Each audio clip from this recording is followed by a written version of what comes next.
The multi-purpose tool is just that. It has a lot of uses. First off, you can use it to get up and over really thick seams. Now, this machine will handle going up some heavy seams, but on occasion, you can take and use the thick or thin side. Notice the two different thicknesses. Place it underneath the foot, and then when you lower it down, it will help kind of lift the foot up so it goes across a really thick seam, and it will give even pressure as it pushes down on the support system of the tool and as it crosses over the tall part of your seam.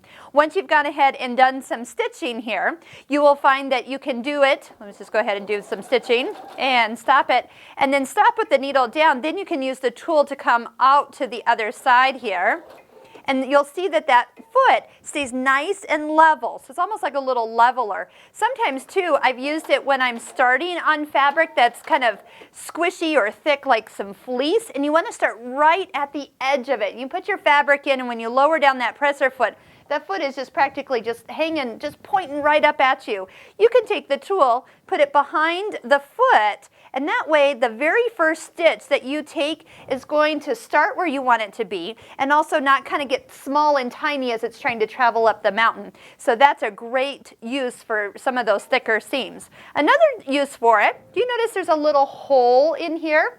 The hole is shaped like a D, so there's a flat side on the back of that hole, and that is so you can insert the needle in and out easily without having to have your hands in here. So you can go ahead and kind of put it up the needle, use your screwdriver, remove the needle, and then also when you go to put a new needle in, drop it in that hole. It will hold it so it doesn't spin, and you can guide it right up into the highest position where it needs to be and then tighten it into place. Now, another use for this is actually when you sew on buttons. So if we go into, actually we'll just use the sewing advisor because it'll go right where I need it to go.